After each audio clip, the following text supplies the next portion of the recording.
Andrew. Hey, Alex. What's this? Well, this is Brains on the Outside. What's that? Well, it's our podcast, Alex, where every week we dream up ridiculous businesses to solve the world's issues. Oh, that's right. Each week we take one of our listeners' problems and we each pitch a company, product, or service to help them out.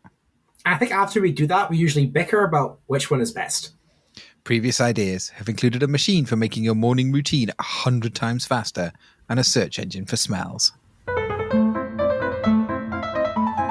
I think I can bring this into the discussion, Alex, because we are a show about innovative businesses ideas and innovative ways to market your products.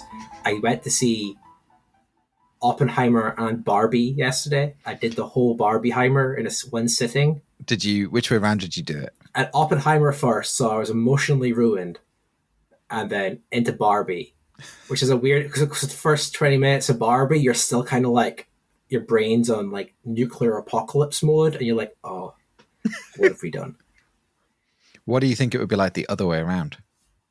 I think we should leave the cinema very depressed. I think the Barbie's a good chaser to the shot of Oppenheimer. It kind of levels you out. Yeah, rather than starting high and then dropping really low. You have a downer and then you have an upper, you bounce right out again when you leave. Exactly, yeah. A coffee and a beer. That's how that works. Barbie is really good. And there's some haters on the internet, but you should ignore them. There's a few bits, though, I felt we were personally called out, Alex. Okay. There's a reoccurring joke, is that there's this group of men in it who have no imagination, and they don't. So people keep asking them, like, what happens if this happens? And their answers are like, something so incredibly terrible, none of us here could ever imagine it. And then they just move on, they don't have to explain it. It's really funny. But one bit, sometimes it's like, well, what would happen if this happened? And someone's like, oh my God, we'd have to do something radical and crazy, like make a podcast. And I was like, Greta Gerwig, you fucking got me. Oh, Greta. Yeah. I mean, I live in a state of constant shame about the fact that we are two white guys with a comedy podcast, Andrew. I think what hurt was one of the first times we ever told somebody about it. Yeah. She kind of rolled her eyes and she said that exact thing at us. You were like, two white guys with a comedy podcast. And we were like, oh, God. Yeah, but we're going to do it anyway. More fool her because she's still friends with us now. Yeah. She brings it up. She's like, when can I come on the podcast? And I was like, sometime soon. Well. Yeah. Now, Alex, though, thought this would be a great problem to solve in a future episode. We do have a problem to solve in this episode. Do we? Yeah, we have a mystery listener has sent in their problem. Should we have a listen to it? Let's have a listen. Hey, Andrew and Alex. I have a question I hope Brains on the Outside can solve. I've been traveling quite a bit recently, and that's really fun, but it means that when sometimes you go to a new country, you get quite a lot of jet lag, and that kind of sucks. Do you have an amazing product, business, or service that you could pitch to me to help me solve the problem of jet lag? That person sounded like nobody that I've ever met before, Andrew. No idea. Nobody. Their email just comes from a guy called Alex, so it's that is confusing. Yeah, and it's very confusing. But it's a real problem, I feel. It is. Have you ever suffered from this exact problem before? Well, strangely, yeah. I've actually thought this exact question before. Have you? Wow. Yeah. That is bamboozling. This is strange how things work out this way, isn't it? It sure Alex, is. Do you have a solution for this jet laggy problem?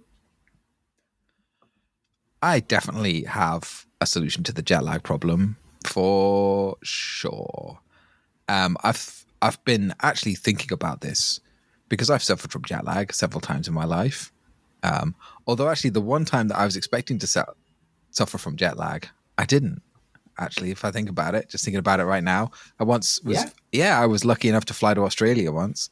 And I slept the entire 12-hour flight from Dubai to Sydney and woke up and I didn't have any jet lag despite being exactly 12 hours out. Wow, that sleep perfectly balanced you all out. The opposite happened to me when I flew to San Francisco. I got on the plane and I changed my watch to San Francisco time, and I made a big deal of it. I turned to the people I was with. I was like, no jet lag for me. I'm on San Francisco time. This is it from here on out. I'm not in the UK anymore.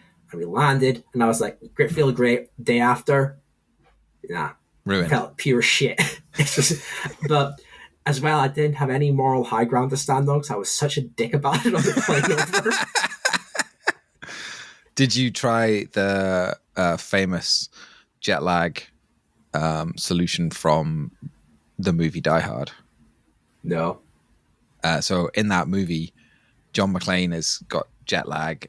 I think he's just flown across America as well. I don't think it's like he's flown far, but he has jet lag. And his like, I think the person sitting next to him in the seat on the plane tells him to walk across the carpet with his shoes and socks off and scrunch his toes into the carpet, and that'll fix his jet lag. Ah.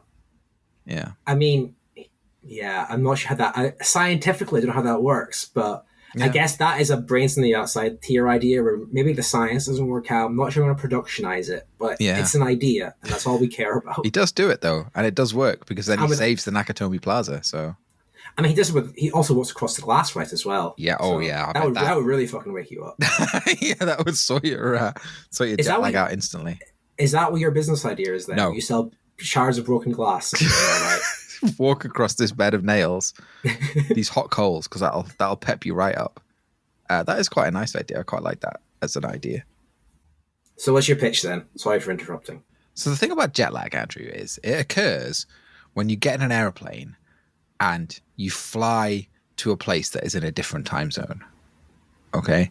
So you get on the plane goes up, flies through a bunch of other planet stuff and time zones, and you land in a new place at a different time of day. All right? That's the issue with jet lag. That's it. That's what's happening. Your brain can't cope. So my solution to this is very simple. Instead of flying up through all these time zones and then landing again in a different time zone, what we do is we just pick you up and fly you vertically upwards, and then you stay in that time zone as the Earth rotates underneath you, and then when we get to where you want to be, we just put you back down again, and you're still in the same time zone. Okay, so you go up in a rocket, and that sort of hovers kind of where you used to be. Yeah, well, I'm thinking of then after there's a space station that's in geostationary orbit, whatever it is. It's just stopped outside, and it just drops down a cable and picks you up. That's also that's a fun element. Cable comes down, you strap yourself on, you zoom up. Yeah. Then you wait up there for 8-9 hours. Yeah. And then you get dropped back down again. Yeah, exactly. You want to go from London to San Francisco.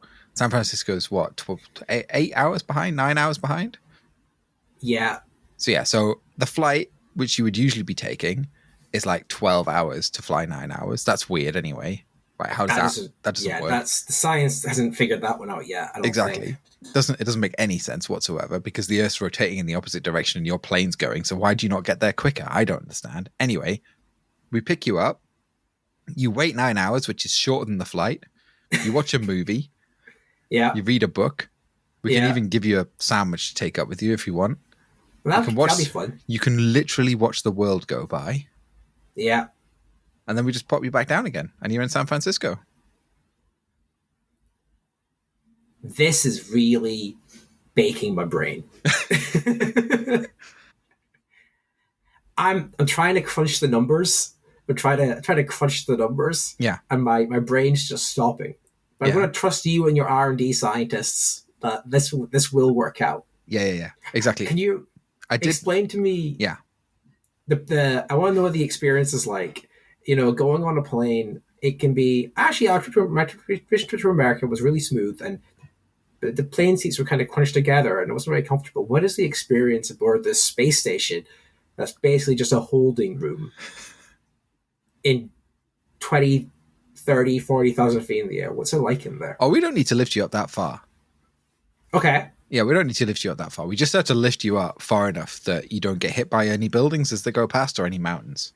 Oh, so you're thinking this is pretty low, actually. You're dangling. Yeah, because otherwise we have to sort you out with oxygen and all sorts of stuff. It's a lot more efficient this way. We don't. If we lift you up to 30,000 feet, we've got to give you a way to breathe because there's no air up there. It's thin. Fair, yeah. You're going to be a bit wobbly and stuff. But if we just lift you up just high enough that the buildings go underneath, easy. That's kind of fun as well because you can sort of like it's an interesting like view of a city you never get, right? Yeah, exactly. We can move you up and down as well. Instagram posts.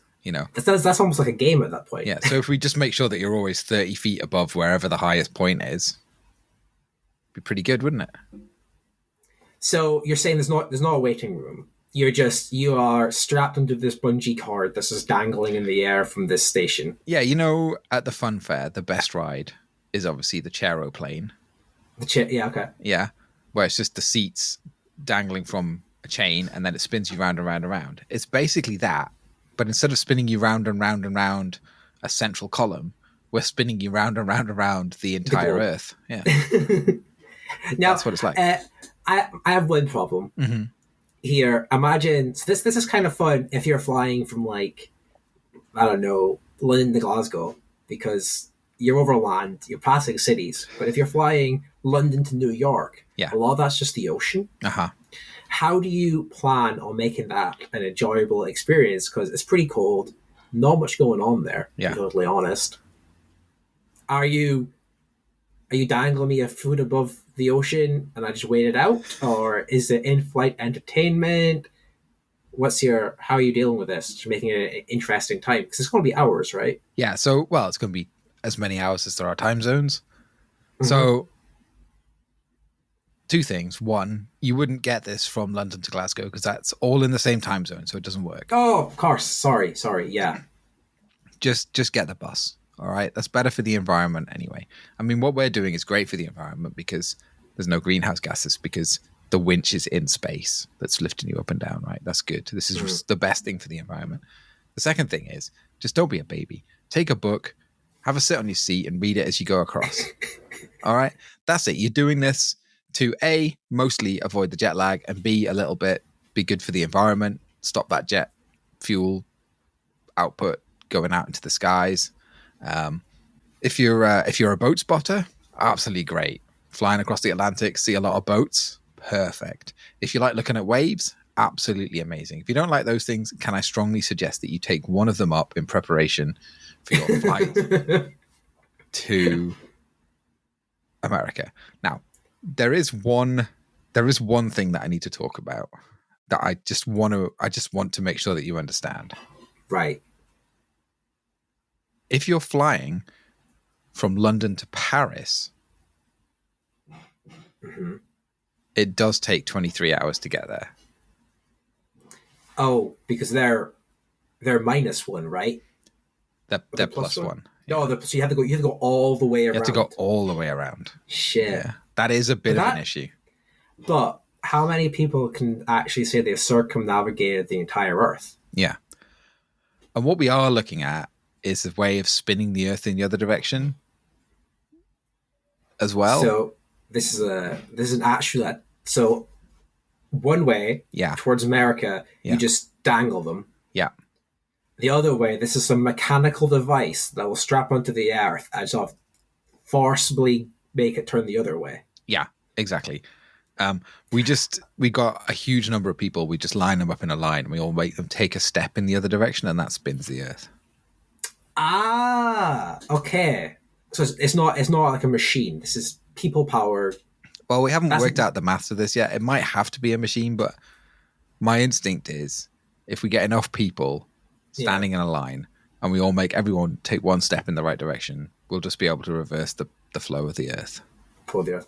I guess, I'll trust your instinct. You are the one doing the research. It's good as well because a machine, you'll kind of wipe away all that net zero targets you're trying to achieve. Exactly. Yeah. Like you've done such a good job on the London, New York route. Yeah. It's kind of a shame when going the other way, just wiped away all that. Yeah, exactly. We want to. We're not going to do it for now. right? But, it's a future thing. Stretch goal, yeah. It's a stretch goal. It's maybe 10 years in the future, when the population's big enough that we can manage this. Right now, you're just going to have to suck it up, right? If it's 23 hours, you're not going to get any jet lag going to Paris this way. That's the big bonus. And I don't know about you, Andrew, but every time I've flown London to Paris, I get the worst jet lag. That London-Paris jet lag, that's what gets you. It's really bad, yeah. You think it's dinner time? You still have to wait an hour. You got to wait an hour. Right. Yeah. It's messed up. It's a bad time. Can I make a suggestion? Yeah. Now, you've been focusing on above Earth.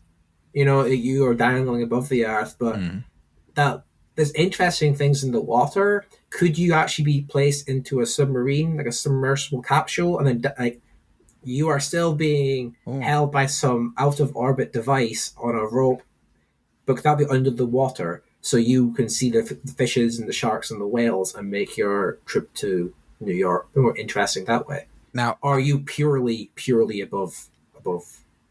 I haven't totally thought this through, but I'm pretty sure that the Earth is spinning at a pretty hefty rate. So if you're stationary, but the Earth is rotating underneath you, the circumference of the planet is pretty big. Pretty big. Because that is how many miles you're doing in 24 hours. So divide that by 24. That's a big number. This is a big number. We're hitting that maths. That's the problem. The Earth is going at a fair clip. This is my brain. Oh no! Why does a plane take so long then? It's if the Earth is moving. It's 40,000 kilometers. It's 40,000 kilometers round. Just had a quick Google.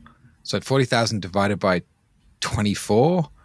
That's pretty. It's pretty fast. You're going pretty hefty. You don't want to be bobbing around in the water because if you hit a shark, boom, it's dead. And then we're kind of canceling out any of our vaporized. Yeah. Also, if you get seasick normally and you're traveling, you're done. Yeah. Yeah. I don't think James Cameron has a sub for this. No, I don't think so. So that is an issue, but that's going to keep it interesting, isn't it? Because that ground is going to be whipping past real quick, real fast.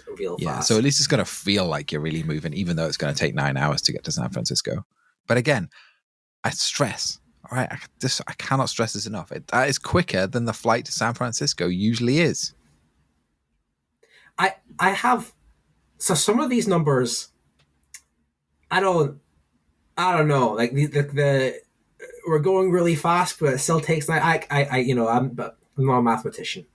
Who am I to complain about these numbers? I do have one question though. Yeah. About the finances of this. I know you're a capitalistic, money-focused man. Mm-hmm. Obviously, the show is a business ideas podcast. We're here to further the cause of making a shit ton of cash. Yeah. Can you just very, very quickly, 30 seconds, run through the finances? How much does this cost me? A return flight to New York's like £600, £700. I book far enough in advance. How much is a return dangle to New York? So the initial outlay for this is where all the cost is. It's that initial capital expenditure, right? Because once the space station's built and the rope is dangling down, it's fine, right? That's it. It's cheap after that point because we just winch the rope up and down. All right, we can put a couple of ropes up there so multiple people can take a flight at any one time. So really, it's the upfront costs, and we're going to cover that mostly with VC funds. Right. So you're thinking this is going to be cheap to get on this thing. Yeah. Well, yeah, exactly. When Uber first started, it was cheap to get an Uber, and we did a lot of discount. Uber did a lot of discount codes. We're going to do the same sort of thing.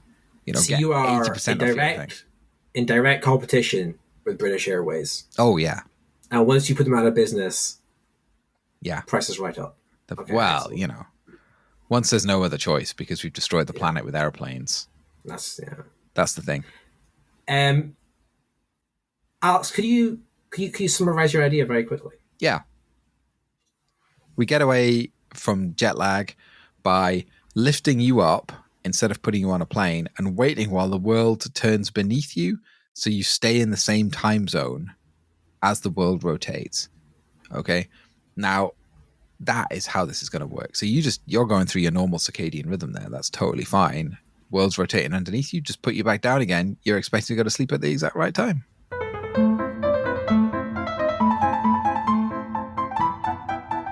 Our ad this week is from a new subscription company that will sell you every month a box of toilet paper. There's quite a few companies out there. There's quite a few companies out there like this right now, but this one's quite unique. I actually get a box from a company of just normal toilet paper. Okay. Every so often, but this one, I want to switch this company, this advert, because it's actually way cooler. What they do is they solve a problem I face a lot of the time, which is knowing how much toilet paper you should, like, what's an average amount of toilet paper to use. So there's actually markings on it in centimeters being like, if you've gone past this much, you've used too much toilet paper this time around. But so there's that really nice peace of mind they're giving you, but like, are you using the average amount of toilet paper? Too much, too little? And then also, inside the rolls, there's little IoT devices, there's sensors, there's a smart toilet bowl tube. So it's tracking on your phone, you're getting information about how much toilet paper you're using, you get the peace of mind. Are you using a weird amount of toilet paper? So this it's a toilet paper as a service subscription box. Yeah. People with diets like you usually use 6 feet of toilet paper. Yeah. Wow. You've used a lot of toilet paper today. Are you okay? Yeah. Are you good, man? Oh, good. Yeah. Well, brilliant. What's it called? Yeah, it's just called in block capital letters. How much? Because that's what your phone screams at you. Whoa! How much? More than seven. How much? Seven pieces of paper. Yeah. Wow. So if you go onto their website, howmuch/brains, you get a 25% off discount voucher. Wow. Which is, I think, very, very, very reasonable. Excellent. Good stuff. And if somebody else wanted to send in an advert for the show or sponsor an episode, what would the best way to do that be, Andrew? They should contact us on brainsontheoutside@gmail.com. That'd be excellent. All right, Andrew. So I'm picking people up. The earth is rotating beneath them and I'm putting them back down again. I am solving not only the problem of jet lag, but also the problem of us killing the planet. That's very noble. Yeah. I've gone for this a different way. Okay. I've tried to think, why is jet lag actually bad? What's the main problems with it? And I think it's because the main problem is you're out of action for a while. You aren't performing at your best. You're not contributing to the economy when you're jet lagged, right? Mm-hmm. You can't hustle. You can't grind. You can't go out there and network. Yeah. You ain't spending $1 to make $2. It's effectively you're pathetic, you know? Oh wow. It's you're out of the financial apparatus of the world, you know? Okay. Yeah. So really my solution is trying to address that. Get you quickly back in action so you can just start grinding again, start making coin, start making bank. So what I do, you land, you're in the wrong time zone. Did you hear all those sirens? Yeah. What have you done, man? What have you done? Are they coming for you? Is this a thing? The idea is totally stolen, so yes, that's the copyright thing. So you're going to get us back in the game. You're going to get people back on the grind. Back on the grind set. You know, what we do, you land, you're in the wrong time zone, your brain's messed up. You go to work, but you ain't closing any deals. Mm-hmm. So what this is you get our service and we will send a herald, an envoy, someone who will stand in for you, who's been watching you conduct yourself in normal time zones and how you normally act, and they will go and be your stand-in. And it'll be very, very dramatic. They'll come in with a big scroll and they'll announce that, sadly, Alex cannot be with us here today, for he has even more businessy business to attend to. They'll cover for you. They will be dressed in very real robes, because I think just having a herald is cool. And they'll come in and just operate as you for a little while until you are ready to get back. into making a shit ton of money. Right. So let me get this straight. Yeah. Let me make sure I got my head wrapped around this. Yeah. You still travel, Yeah. but somebody else has traveled before you? Your So herald has gone before you? You land there, you land in the place, and you're like, Yeah. I'm going to be out of action for 3 days. Right. So you just hire us, and we will just be you for those 3 days where you get ready to actually, you got yourself adjusted. This person will just go out to shots for you. They'll go out to the work for you. They're not going to pretend to be you, but they'll show up to places where you should be, announce that sadly you can't be there, and then they'll just, they'll make all that money for you, and then once you're ready, you can step back into being you. Oh, I see. Okay. Yeah, I like this. This is good. So how much time does my herald spend learning about what I do?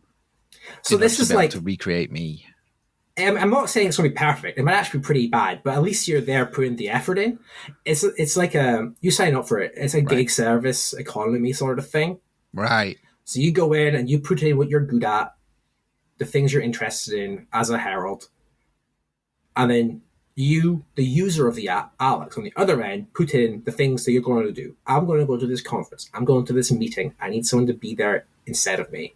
And we match you up with our advanced AI algorithm to find you your perfect stand-in, your perfect herald, your perfect envoy.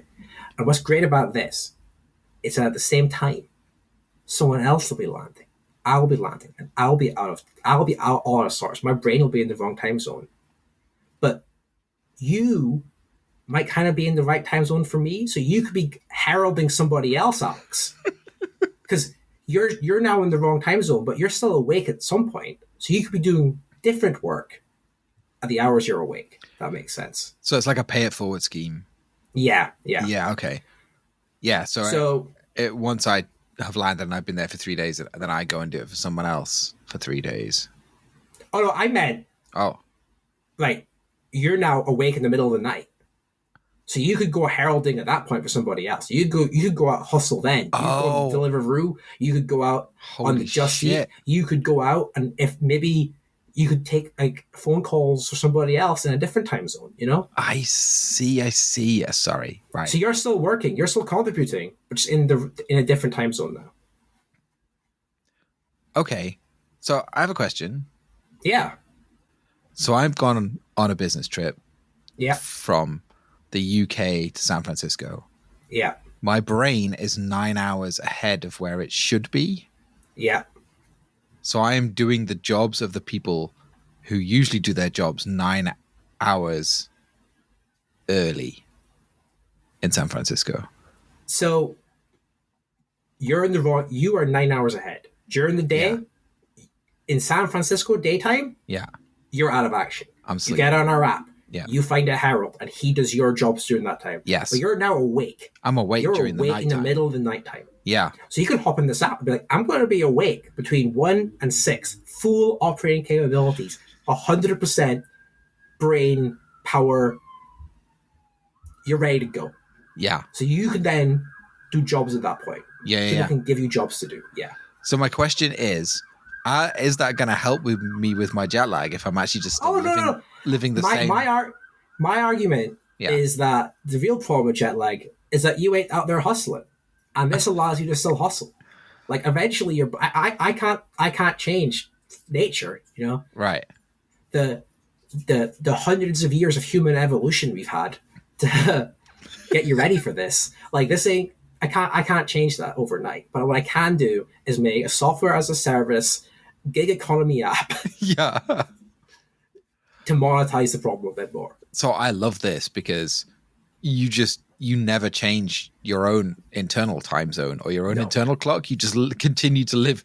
So when you go on holiday, so I can only ever experience Australia at night. Well, eventually you will slowly cycle into Australia time. Right. And you'll be able to go do your own stuff. But for that time you can't. You can still be productive. You can still make money. Still make it work.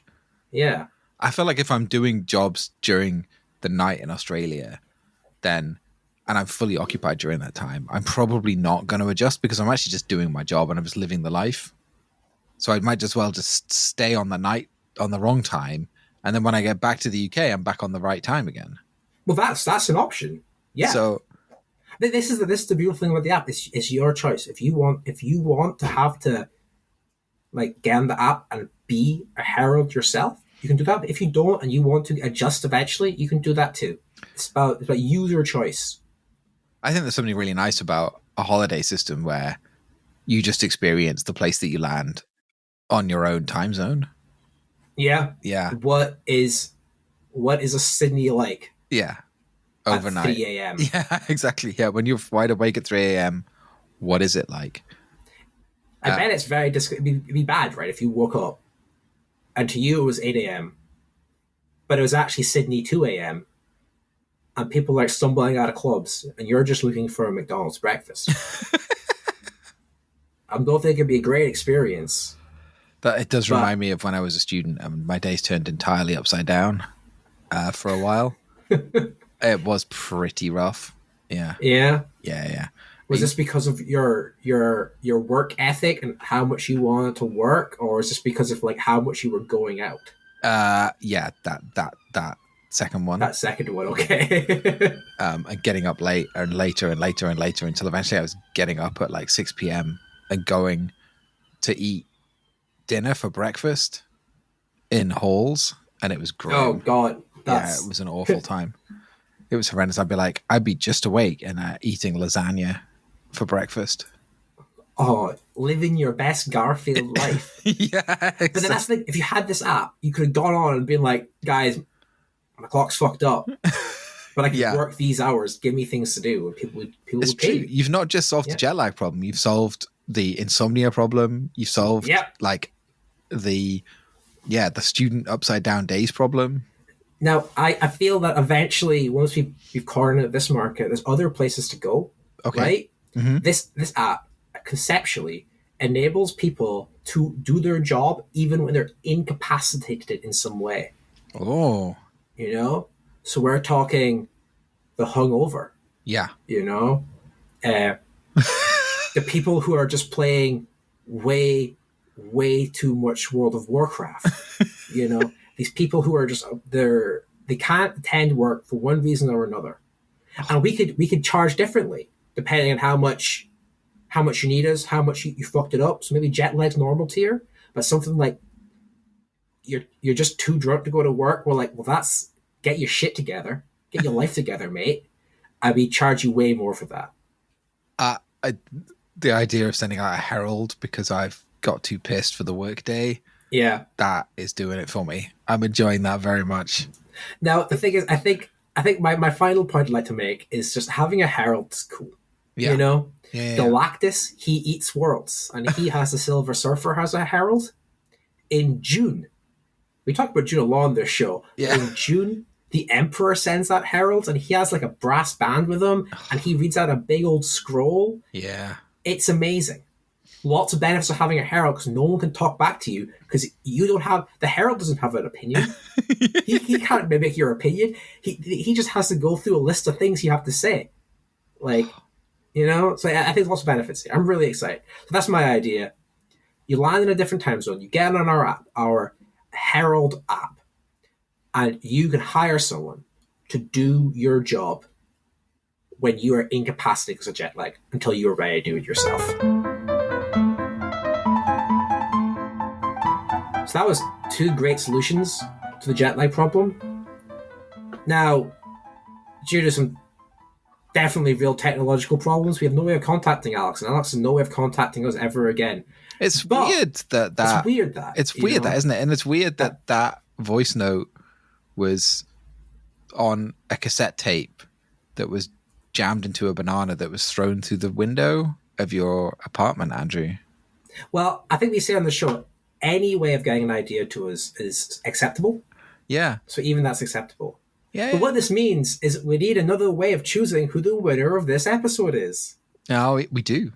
We do. It's me. Now, it's me. That's not. Real. It depends if people resonate with what I'm about to say. Otherwise, it can just be you.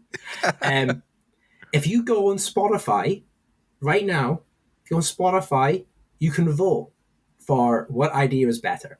And all the previous episodes as well, there's options to vote on the ideas and leave your own suggestions and ideas. So the winner of this episode will be chosen via the medium of the Spotify voting system. So even if you don't use Spotify, you can still go on it and click on this episode and vote for whose idea is best. And that's how we'll decide. Which actually brings us very nicely into a new part of the show, Alex. It does. Yeah, this is very exciting. Our Spotify shout-out section. Because as well as being able to vote for what idea you like best on Spotify, you can also leave your own ideas and your own suggestions. And some people have done that now, and we would like to shout them out for the great business ideas, the business visionaries of the future that they are. So our last episode, our listener Ashmita got in touch because her cat is getting bullied by other cats in her garden. We have a listener, Artemis42, who has left us a note on Spotify with their suggestion of how to solve this problem, which is a holographic cat cloaking shield system. That's excellent. Yeah, it's good. It's technologically advanced. It's going to work. I also would be terrified of a invisible cat roaming around inside my house. These very tech-focused ideas I like, because not only are we creating a product and a business that's going to require employees that will help the economy, we're also pumping money into the R&D system of universities to develop this technology. So all around, fantastic idea, Artemis. Invisible holographic cats. I love it. Our two ideas, though. Ashmita has come back to us with which idea she prefers that we gave. My suggestion was using decommissioned military equipment to turn her effectively and her cats into spies. Yeah. To avoid the bullying. And what was your idea, Alex? My idea was to teach the cats in general the value of capitalism through the World Wrestling Cat Wrestling Federation, which would be televised and would make us all bajillionaires. Two great ideas. Ashmita, though, she has decided that the winner is, do a little drum roll. It's me, Alex, I'm sorry. She says, I'm making her secret ambitions of becoming Q a reality. And everyone has that secret ambition to become Q. So this does mean, though, that we're currently standing at 4 votes for me, 1 vote for you, and also 1 vote for a listener. Yeah. Due to a loophole that she found. So thank you so much, Ashmita. Thank you so much, Artemis. Alex, if people want to get in contact with us, aside from Spotify, with business ideas or questions, how should they do that? The best way, Andrew, is to email us on brainsontheoutside@gmail.com. Is there anything else they could do for us, though? Yes, please. Please just tell your pals. Tell your dentist. Tell your vet. Tell the person that cuts your hair. Tell your tailor. Tell your cobbler. Tell your candlestick maker. Tell your vintner. Tell your chandler. Tell your antiques dealer. Literally anybody. Just anyone who'll listen. That'd be excellent. Tell the person in the corner shop down the street. Tell every human being you know whose name is John. Tell the person who is taking your blood. Alex, do we have a final business idea? Andrew, yes, I do. And the idea is pasta sandwich. Like carbonara sandwich, rigatoni arrabbiata sandwich, lasagna sandwich. Delicious. Love it. Keep your brain on the outside. Keep your brain on the outside.